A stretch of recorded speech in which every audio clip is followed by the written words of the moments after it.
Gas pipelines in Europe date back to the 19th century, when gas was mostly used to light streets and buildings. Yet it was the countries undergoing rapid industrialization, such as Germany or Great Britain, which laid the first gas pipelines to satisfy their growing demand for this resource. As Europe's economies continued to develop, gas was transformed from a source of energy to an instrument of influence and power. Gas-rich countries such as Russia started to use its supply as means of achieving their political objectives, which led to the creation of so-called gas diplomacy. As Russia became one of the largest gas producers in the world, gas pipelines linking it to Western Europe were built. The Yamal-Europe pipeline and later the Nord Stream pipelines became key elements of Russian gas supplies to Europe. But Europe, conscious of its dependence on Russian gas supplies, started to look for alternative sources and routes. One such project was the Nabucco pipeline, meant to supply gas from Central Asia. However, it failed to ever reach its full potential. The Nord Stream pipeline project was conceived during the 1990s. The main backer of this project was Gazprom, the Russian energy conglomerate.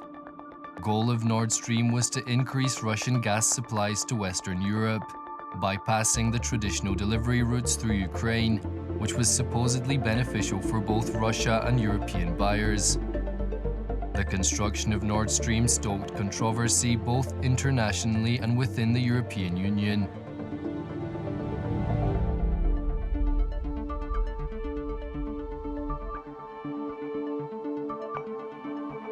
Nord Stream 2 was an idea that made perfect financial sense, but not necessarily, especially retrospectively, the best geopolitical sense. In terms of what drove the idea, was quite simply to bring cheap Russian gas, first of all, which is very, very cheaply delivered through a pipeline, is a great idea. And to bring it directly, as it was, from Russia through the port of Viborg and coming straight to Germany, it certainly cut out the middleman. So from a Russian point of view, then initially it seemed like a great idea. One of the main issues with the Nord Stream 2 project was that it bypasses the traditional gas transit routes through Ukraine. Nord Stream 2 is a part of Russian geopolitics, a part of their blackmail similarly to Nord Stream 1, and as such, this project is a grave danger for Europe, in particular for Ukraine, and indirectly for Poland as well. Ukraine will lose $1.5 billion in annual gas transit revenue, and its pipeline system will face degradation, but as a consolation will receive $50 million in US-German support, and it is supposed to stay quiet. The basic idea here was the desire of the Gazprom leadership to find ways to export natural gas from Russia without having to go through transit states. First, it was about not having to go through Ukraine, and this is usually framed in terms of exporting, but not via Ukraine. But it also had an element about not wanting to go through the Baltic states or through Belarus. At the same time, in some EU member states, many saw the construction of the pipeline as a means for decreasing European unity while increasing dependency on Russia. This is simply very viable economically. We have repeated this hundreds of times, but some kind of idiotic propaganda is still pushed into people's heads. Cancelling this project at this moment is a shot in the knee, since German, Austrian and Western companies are involved in the construction of Nord Stream 2. I rise to express my deep concern on the issue of transatlantic energy security.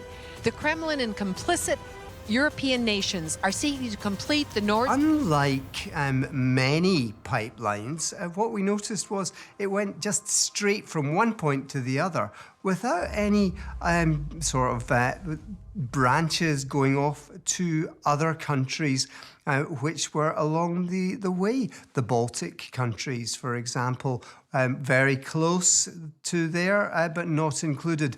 Denmark as well, Finland, Sweden, Poland. None of these countries would actually directly get any of that gas.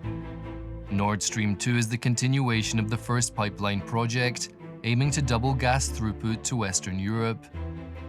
The building plan was announced in 2015 and was supposed to be carried out by a consortium.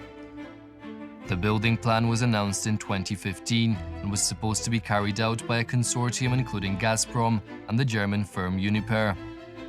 Gazprom was never a normal company. It was a political weapon of Kremlin.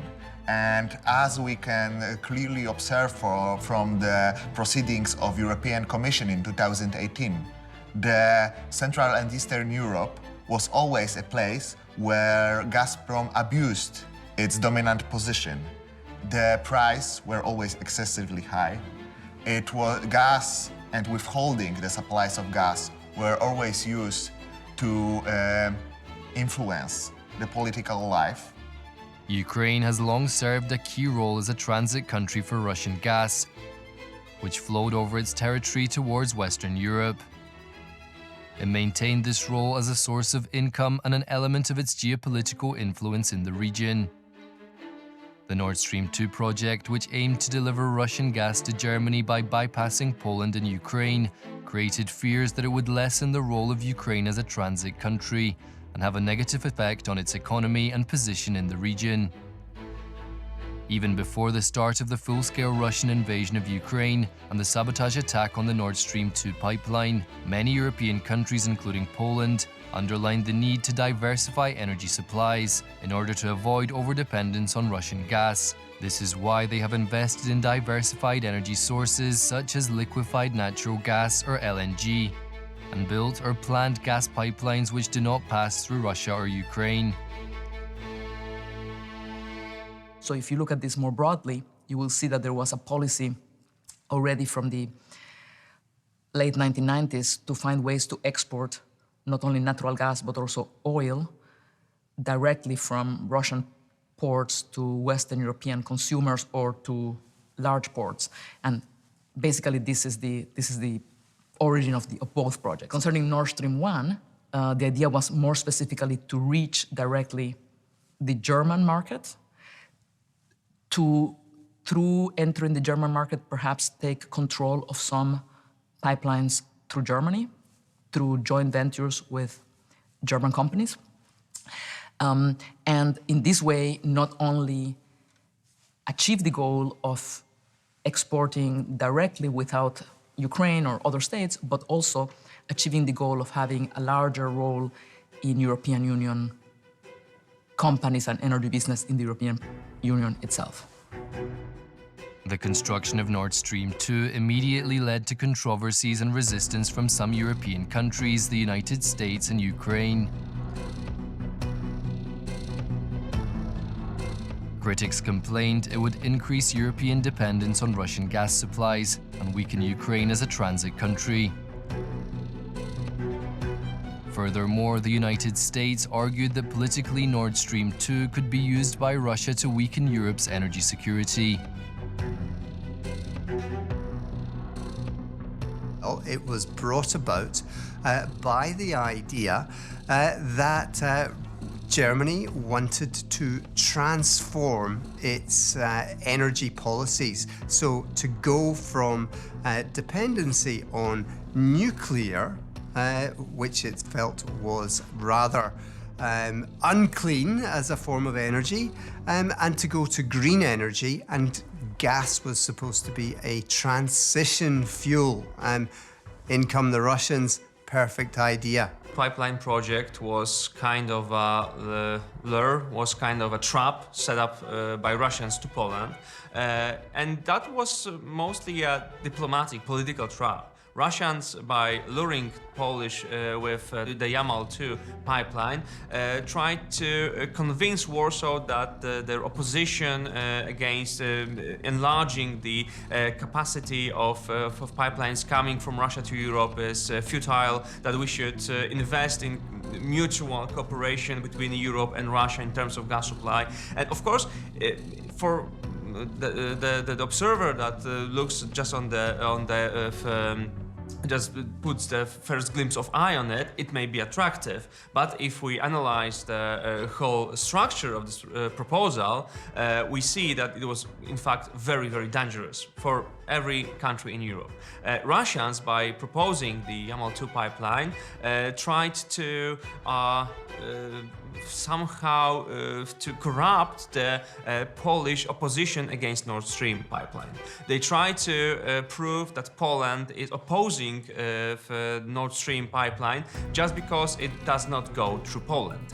They tried to tell the other countries in Europe that the Warsaw's accusation on the political threats, on the economical threats that stemmed from the Nord Stream project were actually a hidden jealousy. So that was kind of a very sophisticated political trap, and Poland did not let itself in this trap. We closed the negotiations on the Yamal-2 project. We avoided all these traps, and we did it mostly because of the fact that we're very afraid of the political and economical and military implications of building projects like Nord Stream and Nord Stream 2.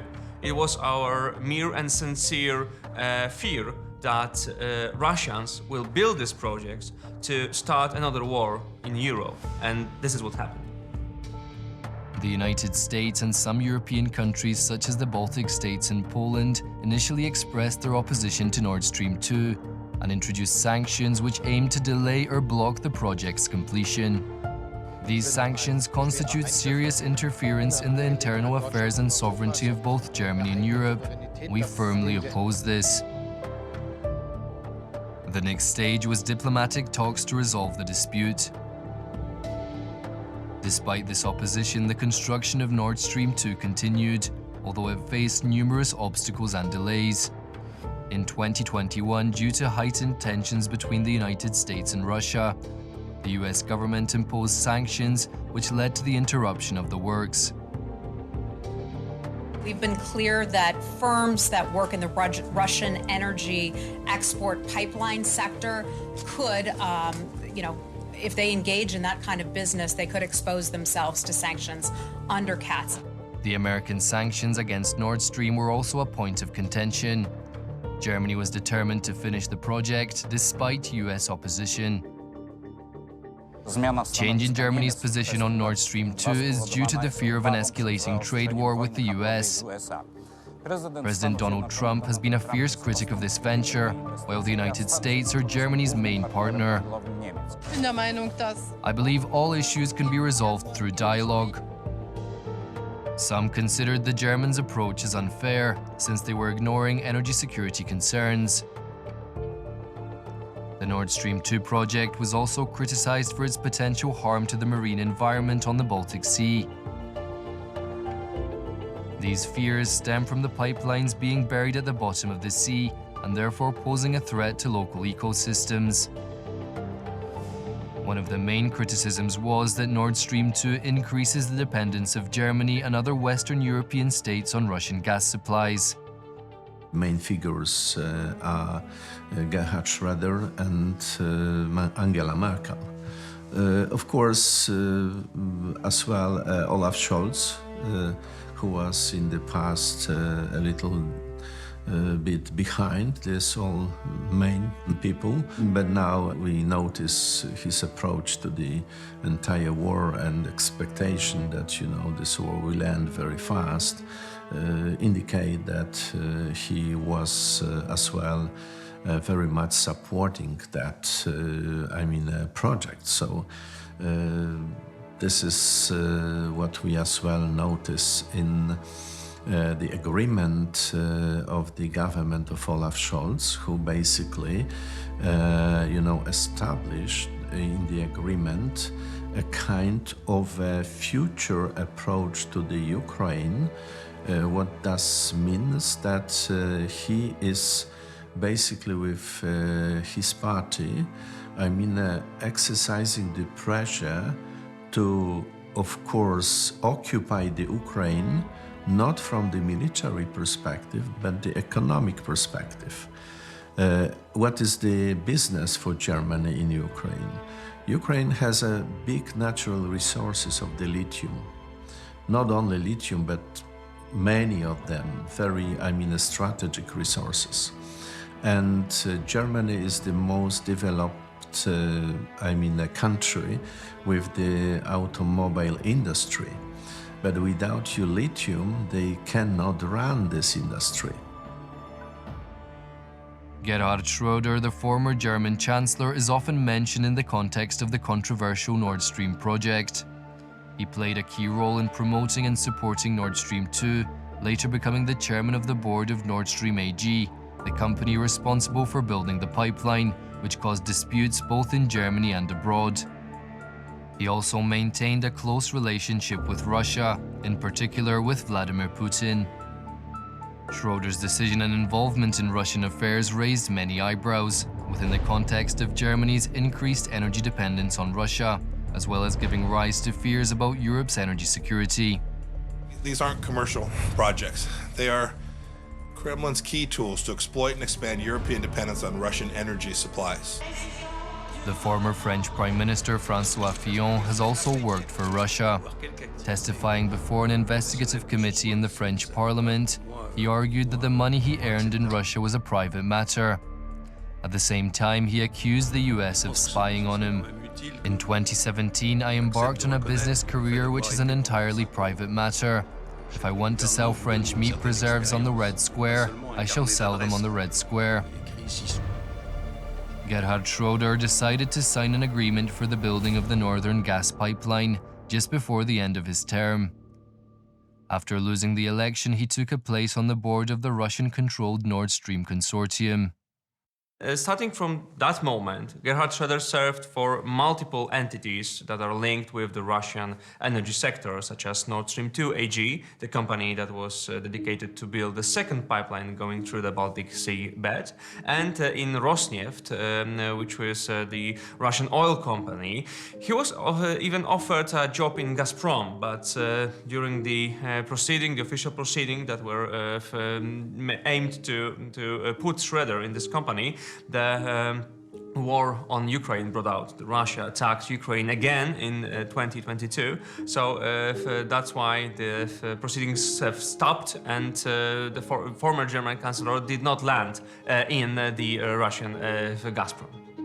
I think it's shameful. It is a big stain on his reputation. It will basically annihilates any good that he did during his power, and the way in which he put his personal interests at the service not only of Gazprom but of other Russian companies immediately after he left the chancellor role is tremendously problematic. But we know that there were other European Union politicians who took on similar roles, and this is an issue which I believe both national level legislation in specific countries as well as the European Union need to look more in detail into. Olaf Scholz as well expected, that the war will end after 5 days. We had, basically voices from Germany that we don't need to help them, for Ukraine, because Russia will win after a few days. So what was a kind of agreement with Russia that they will win the war and they will give the approach for Germany to this big natural resources. And the second thing we notice as well in the government agreement with the parties which joined the government, that the cost of the emission of a CO2 should be not lower than 60 euros. So this is a kind of a tax for emission of CO2. And it was, of course, very radical approach, because we never noticed that if you create a political coalition for the government, that you put any, factors or conditions how to shape the European economy. So before that agreement, the CO2 cost of the CO2 emission was something like 20 euros. And they increased this level to 60. What that means? That means that Germany was prepared for longer, a coalition with Russia to dictate the, economic position, not only in the area of a gas supply, lithium, but as well in the area of imposing a high cost on all sources of energy. You can see that in Germany, a whole set of actors benefited from that Russian gas. Not only obvious cases of corrupt politicians such as Gerhard Schröder, but even the Green Party's idea of a gradual replacement of coal with natural gas and later with renewable energy to get away from coal and from nuclear power. German companies such as BASF, the world's largest chemical company. When Germany, for example, gave the green light for the building of Nord Stream 1, Nord Stream 2, yes, Ukraine said, this is not good for Ukraine. Yes, the post-2014 government in Ukraine said, this is going to weaken Ukraine. Many people saw this as an act of disloyalty from Germany vis-à-vis Ukraine. But the reality is that you cannot talk of disloyalty from Germany to Ukraine when that loyalty had never existed. The reality is that Ukraine, for many decades, was absent in the German moral compass. That's the reality.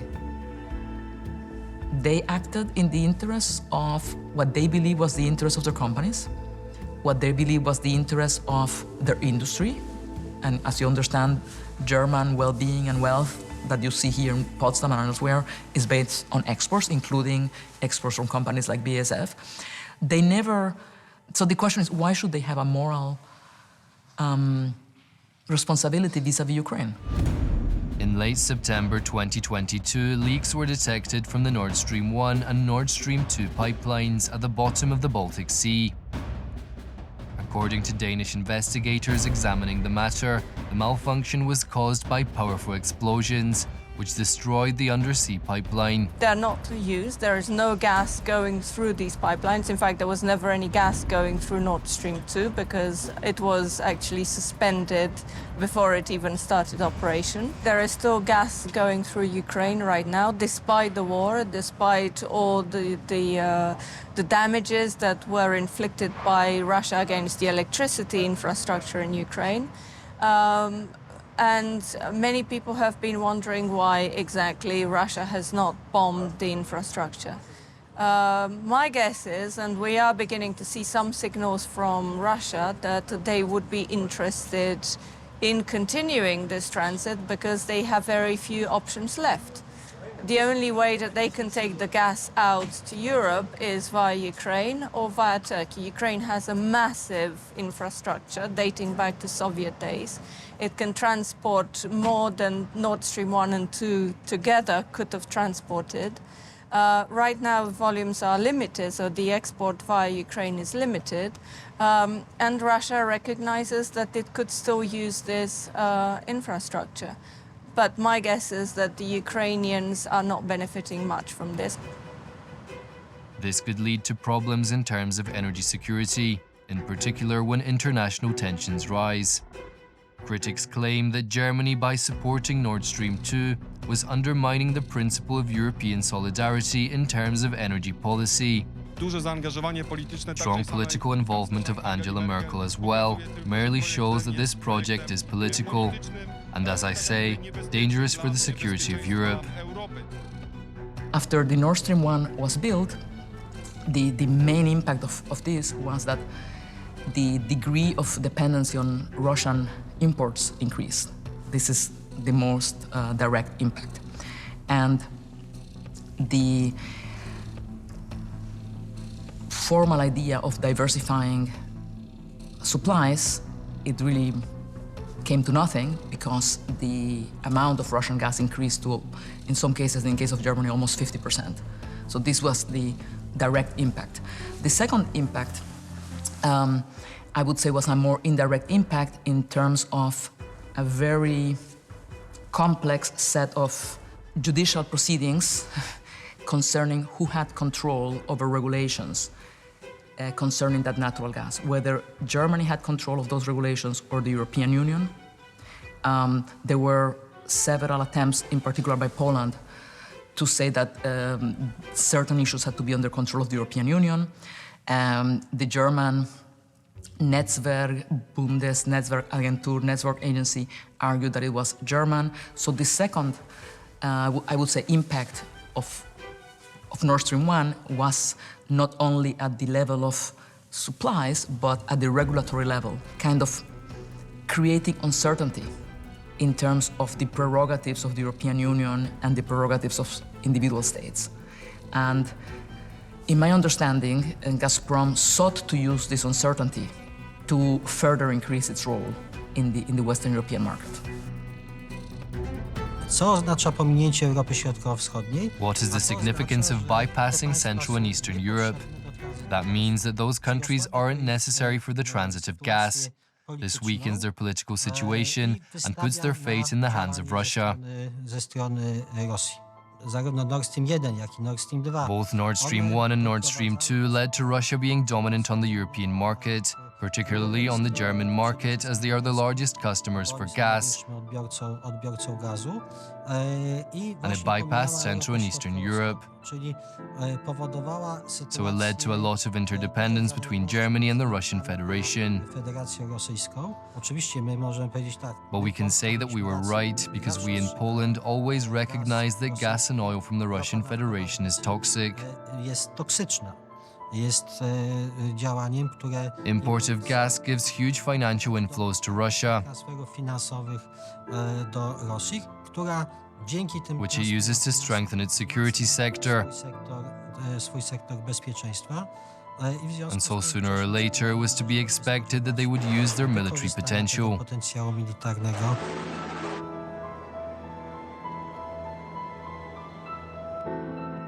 Small countries like Lithuania, Latvia, and Estonia were facing extreme difficulties in opposing that pressure, opposing excessive pricing of gas, and opposing the economic and international pressure of Gazprom and Russia. So the Nord Stream 2 was also dividing European countries, were dividing Central and Eastern Europe and Central European countries. And it strengthened the position, the political and economic position of Gazprom in Central and Eastern Europe.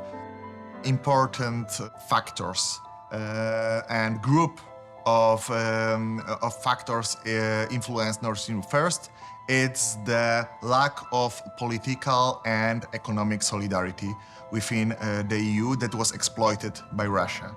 So the second dimension is the lack of proportionality in developing energy sectors. So the security of supply approach was not consistent.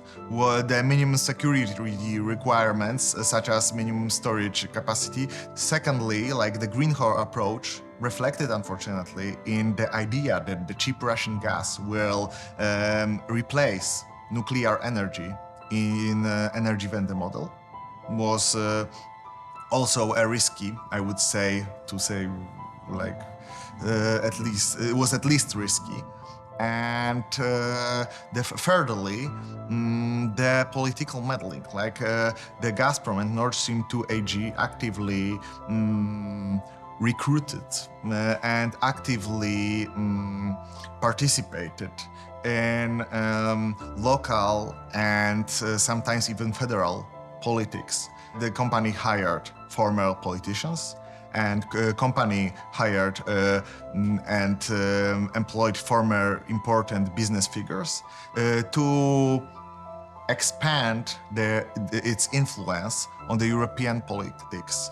And unfortunately, it almost succeeded. We have to say that it was not without the Polish resistance to the project. It would be very difficult to block it. And I think we can say that Poland succeeded in opposing those circumstances.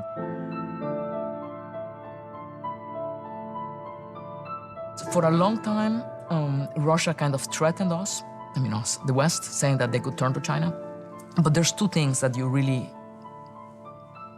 need to keep in mind, maybe three things. First, there are some pipelines that have been built from Russia to China, but the most important one has not been built. And without that pipeline, Russian gas production from certain parts of central Siberia cannot reach, because it's just the pipelines are not there. So that's a big but. The second but is the Chinese have proven to be very, very tough price negotiators. The prices Russia is getting for its gas in China is not great. Most importantly, the Russian-Chinese alliance that we are seeing, yes, it's helping Russia, but clearly this is making Russia more and more and more dependent on China. And if you spend some time, or I spend some time reading about the history of Russian-Chinese relations throughout the centuries, if we spend a few minutes looking at the demographic situation in Siberia, I do not think that this alliance is going to help Russia in the long term.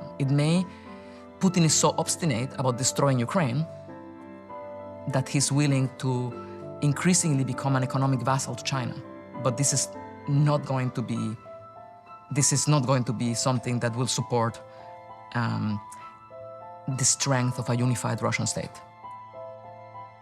When President Xi and President Putin met earlier this year, President Putin was trying to convince his Chinese counterpart to accept the construction of another pipeline to China to ensure that there is more gas from Russia going to China. But so far, China hasn't given any indication that it might be interested in buying the gas from Russia.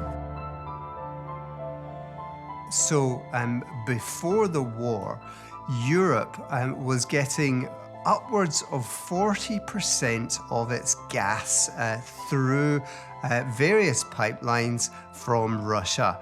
Now, that was before we got Nord Stream 2 online. After Nord Stream 2, then reliance on Russian gas would even have increased. So there was a significant reliance on that, and at the cost of perhaps other energy sources. And of course, after the sanctions brought about now, experts were telling us that it has gone down to around 10%. So this PKN Orlen is, including to that corporation the companies, Polish companies, acting in the gas, supply, gas production as well. So this was a very important step.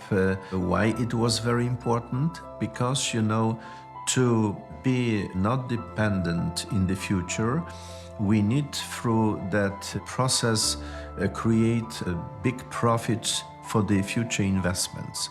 Remember, on the Ukraine side, in the area of Ukraine, just close to the border of Poland, they are very big resources of the gas, and they are currently certain projects ongoing, which are, basically aiming to, create appropriate capacity to supply to Ukraine, so that in the very end, to be ready to cut off this gas arriving from the Russia. In the past, there have been several major gas crises between Russia and Ukraine, which impacted gas supplies to Europe. The Nord Stream 2 project aims to minimize the risk of such crises, but simultaneously raises fears of European overdependence on Russian gas supplies. Committed to securing your access to alternate sources of energy, so Poland and its neighbors are never again held hostage to a single supplier of energy. W roku 2017 In 2017, during an economic forum where representatives of Central and Eastern European countries took part in strategy games, prowadzili grę strategiczną. Jednym z one of the scenarios was a situation where there was no gas from Russia. I, of course, in leading the activities, couldn't write that Russia would attack Ukraine and it or another country will be subject to sanctions. So I proposed a scenario of some kind of internal strife, and there would be no Russian gas on the market. And there was one conclusion: Central and Eastern Europe would need at least 2 years to meet its needs independently of Russian gas. In a situation where there was none of that gas available, and the representatives of other Central and Eastern European countries were of the same opinion.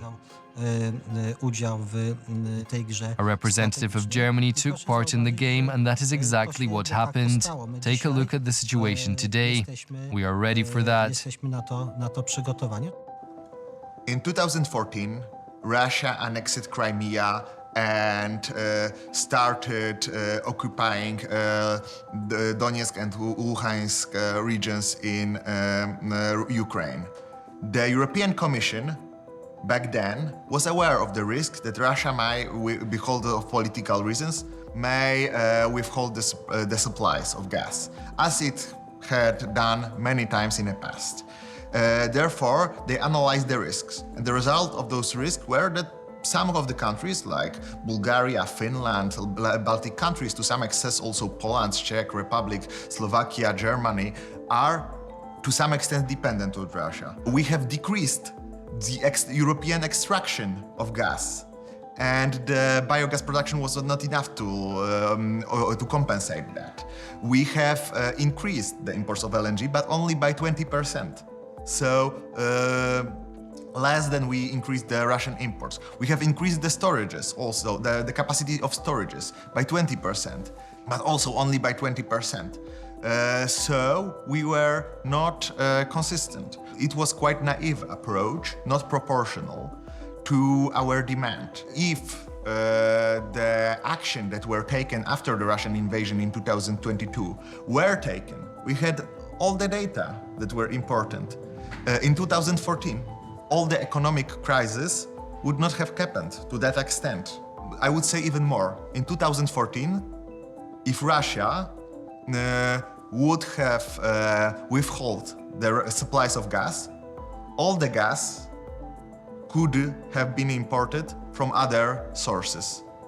But in 2021, it was not possible. It was not only the question of price, simply the significance of imports. And one of the reasons was the not responsible approach to Russian imports. And the Nord Stream 2 stands as an example of this naivety, I would say.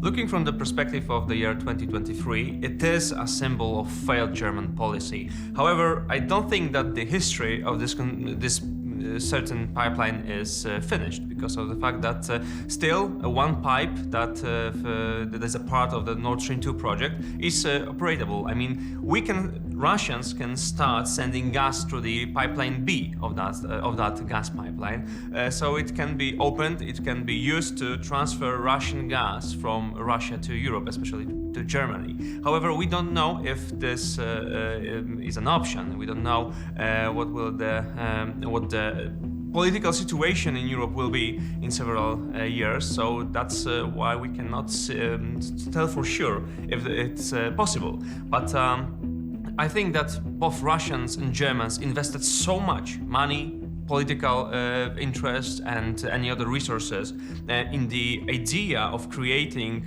such a huge corridor for Russian gas to be transferred directly to Germany, that it's not an idea that has been abandoned completely. Of course, Germany had done a lot of actions to secure themselves from the impact of the Russian gas blackmail and the gas pressure. They built LNG terminals. They are now securing their gas supplies by listing the several contracts. However, it is very difficult to substitute this huge amount of Russian gas that could be transmitted through the Nord Stream magistral by any other sources for Germany.